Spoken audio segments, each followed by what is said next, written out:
Imagine कीजिए, किसी इमारत में अचानक आग लग जाती है। अफरा तफरी का माहौल है, हर तरफ धुआं भर रहा है। लेकिन ठीक उसी वक्त, बिना किसी शोर शराबे के, एक साइलेंट प्रोटेक्टर अपना काम शुरू कर देता है। आज के इस एक्सप्लेनर में हम इसी छिपी हुई तकनीक के बारे में बात करने वाले हैं, जो बिना किसी इंसानी मदद के हर रोज न जाने कितनी जानें बचा रही है। अब सबसे पहला सवाल जो दिमाग में आता है वो ये है कि फायर अलार्म बजते ही आखिर एक्चुअल में होता क्या है। क्योंकि देखिए, अगर ये सिस्टम ना होना तो एक छोटी सी चिंगारी को आग का समंदर बनने में लिटरली कुछ ही मिनट लगते हैं। ये सिस्टम सिर्फ एक अलार्म नहीं बजाता है, बल्कि एक पूरा जाल बिछा होता है जो खतरे को बहुत पहले भांप लेता है और तुरंत एक्शन में आ जाता है। तो आइए जल्दी से देखते हैं कि आज हम क्या क्या समझने वाले हैं। हम शुरुआत करेंगे फायर डिटेक्शन के विज्ञान से, फिर स्मार्ट अलार्म, स्प्रिंकलर सिस्टम, इसके पीछे का जो बड़ा इंफ्रास्ट्रक्चर है वो, और आखिर में सुरक्षा कानूनों पर नजर डालेंगे। चलिए अपने पहले पड़ाव पर चलते हैं, फायर डिटेक्शन का विज्ञान। ये वाकई सोचने वाली बात है कि एक मशीन इंसानों को भनक लगने से पहले ही खतरे को कैसे डिटेक्ट कर लेती है। देखिए, फायर सेफ्टी का रूल नंबर 1 बहुत ही सिंपल है, आग का जल्दी पता लगाना। मतलब किसी भी इमरजेंसी में ना एक एक सेकंड, बिल्कुल लिटरली हर एक सेकंड कीमती होता है। अगर हम आग को एकदम शुरुआत में ही पकड़ लें तो एक बहुत बड़े डिजास्टर को होने से रोका जा सकता है। सारा का सारा सिस्टम इसी एक बेसिक फंडे पे काम करता है। अब ये मशीनें काम कैसे करती हैं, ये काफ़ी अमेजिंग है। हमारे पास स्मोक डिटेक्टर्स होते हैं जो हवा में मौजूद धुएं के एकदम बारीक माइक्रोस्कोपिक कणों को भी पकड़ लेते हैं। जहां धुआं कम और हीट ज़्यादा होती है, जैसे इंडस्ट्रियल जगहों पर, वहां हीट डिटेक्टर्स काम आते हैं। और मॉल्स या एयरपोर्ट जैसी विशाल जगहों का क्या, वहां लेज़र जैसी बीम वाले डिटेक्टर्स लगे होते हैं। मतलब ये इतने पावरफुल होते हैं कि मीलों दूर से ही धुएं को डिटेक्ट कर लेते हैं। है ना कमाल की बात। तो खतरे को भांप तो लिया, अब आगे क्या? आइए दूसरे स्टेप पर चलते हैं, स्मार्ट अलार्म और सिस्टम्स। इन दो सिस्टम्स के बीच का फर्क समझना बहुत ही दिलचस्प है। एक पुराना कन्वेंशनल सिस्टम आपको बस इतना बताएगा कि बिल्डिंग के किस जनरल एरिया में आग लगी है, लेकिन जो आजकल के मॉडर्न एड्रेसेबल सिस्टम है वो आपको एग्जैक्ट लोकेशन बता देंगे। मतलब फायर फाइटर्स को ढूंढना नहीं पड़ेगा कि आग कहाँ है, वो सीधे उसी डिटेक्टर के पास पहुंचेंगे जो एक्टिवेट हुआ है। इससे रिस्पॉन्स टाइम एकदम फास्ट हो जाता है। और हाँ, एक और बहुत ही शानदार चीज़ है, आजकल के मॉडर्न फायर अलार्म्स सिर्फ कान फाड़ देने वाले सायरन नहीं बजाते, इनमें चमकती हुई स्ट्रोब लाइट्स भी होती हैं। इन्हें इस तरह से समझदारी से डिज़ाइन किया गया है ताकि अगर कोई व्यक्ति सुन नहीं सकता तो भी उसे तुरंत खतरे का पता चल जाए। ये यूनिवर्सल सेफ्टी का एक परफेक्ट एग्जाम्पल है। चलिए अब बात करते हैं आग बुझाने वाले हिस्से की, यानी स्प्रिंकलर सिस्टम कैसे काम करते हैं। और यहीं पर मैं फायर सेफ्टी से जुड़ा सबसे बड़ा मिथ तोड़ने वाला हूं। आपने फिल्मों या टीवी शोज में तो पक्का देखा होगा, अलार्म बजा और पूरी की पूरी बिल्डिंग में एक साथ पानी बरसना शुरू, है ना? बट फैक्ट ये है कि एक्चुअल में ऐसा बिल्कुल नहीं होता।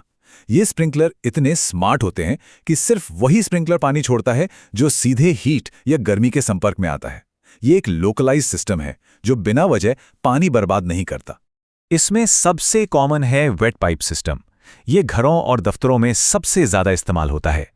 जैसा कि नाम से ही लग रहा है, इसमें पाइपों के अंदर हमेशा पानी भरा रहता है, तो जैसे ही तापमान बढ़ता है, स्प्रिंकलर बिना एक सेकंड की भी देरी किए तुरंत पानी छोड़ देता है और आग पर काबू पा लेता है। पर जरा सोचिए, अगर आप किसी ऐसे इलाके में हैं जहां खून जमा देने वाली ठंड पड़ती है, वहां तो पाइप के अंदर का पानी ही जम जाएगा। इस प्रॉब्लम को सॉल्व करता है ड्राई पाइप सिस्टम।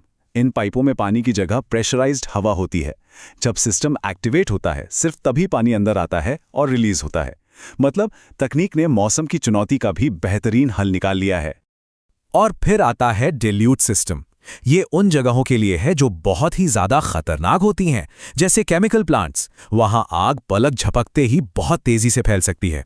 तो ऐसे एक्सट्रीम केसेस में अलार्म बजते ही एक साथ कई स्प्रिंकलर्स एक्टिवेट हो जाते हैं ताकि पूरे इलाके को तुरंत पानी से भर दिया जाए और कोई बड़ा धमाका या हादसा ना हो। क्या आप अंदाजा लगा सकते हैं कि एक अकेला स्प्रिंकलर कितना एरिया कवर करता है? लगभग 150 स्क्वायर फीट। इसका मतलब है कि बिल्डिंग में इन्हें बहुत ही सटीक गणित के हिसाब से लगाना पड़ता है। अगर इनके बीच की दूरी सही न होना तो आग बुझाने में कुछ सेकंड्स की देरी हो सकती है, और थोड़ी सी भी देरी कितनी जानलेवा हो सकती है, यह हम जानते हैं। अब थोड़ा पर्दे के पीछे चलते हैं। आइए देखते हैं इस सिस्टम का वो छिपा हुआ इंफ्रास्ट्रक्चर जो इस पूरे ऑपरेशन की अदृश्य रीढ़ की हड्डी है। अक्सर दिमाग में आता है कि क्या होगा अगर बिजली कट जाए या पानी खत्म हो जाए। तो आपको बता दूं, ये सिस्टम कभी फेल नहीं होते। इनके पास इंडिपेंडेंट पानी के टैंक और पावरफुल पंपिंग सिस्टम होते हैं। ऊंची इमारतों में पूरा का पूरा एक सेंट्रल फायर कंट्रोल रूम होता है। और सबसे बड़ी बात, डेडिकेटेड बैटरी बैकअप और इमरजेंसी जनरेटर होते हैं जो ये तय करते हैं कि सबसे भारी संकट के समय भी सिस्टम रुकना नहीं चाहिए। अब आते हैं इस पूरे तकनीकी सफर के आखिरी और सबसे अहम इंसानी पहलू पर, सुरक्षा, कानून और मेंटेनेंस। तकनीक चाहे कितनी भी एडवांस क्यों ना हो, उसे सही तरीके से मेंटेन करना बहुत जरूरी है। देखिए, किसी भी बड़ी बिल्डिंग में फायर सेफ्टी सिस्टम लगाना कोई चॉइस नहीं है, ये एक सख्त लीगल रिक्वायरमेंट है। भारत में इन्हें NBC 2016 और IS 15105 जैसे कड़े कानूनी मानकों के तहत लगाया जाता है। इसके लिए फायर सेफ्टी NOC लेना बिल्कुल अनिवार्य है। इसमें किसी भी तरह का कोई समझौता नहीं किया जा सकता। लेकिन सिर्फ सिस्टम लगा देना काफी नहीं है, और यहीं आता है नंबर 6 का रूल। हर 6 महीने में, जी हां, हर 6 महीने में इन सिस्टम्स की पूरी तरह से टेस्टिंग और मेंटेनेंस होना बहुत जरूरी है। क्योंकि जब असली मुसीबत आती है ना, तो सिर्फ वही मशीन काम आती है जिसकी हमने नियमित रूप से देखभाल की हो। तो अगर हम इस पूरे एक्सप्लेनर को समराइज करें तो ये समझ आता है कि ये सिस्टम सिर्फ लोहे, तारों और पाइपों से बनी मशीनें नहीं है। ये लिटरली हमारे साइलेंट प्रोटेक्टर्स हैं। ये खतरे को तब भांप लेते हैं जब इंसानों को इसकी भनक तक नहीं होती। शुरुआत के वो कुछ सेकंड्स की जो वार्निंग मिलती है, वही कई बार अनगिनत जिंदगियां बचाने का कारण बनती हैं। और यही बात हमें आज के सबसे बड़े निष्कर्ष तक ले आती है। आग से लड़ने का सबसे अच्छा तरीका उसे बिल्कुल शुरुआत में ही पहचान लेना है। अगली बार जब भी आप किसी बिल्डिंग की छत पर कोई स्प्रिंकलर या छोटा सा स्मोक डिटेक्टर देखें, तो जरा सोचिएगा, हमारे आसपास ऐसी कितनी अदृश्य तकनीकें मौजूद हैं जो बिना थके दिन रात हमारी जान बचा रही हैं।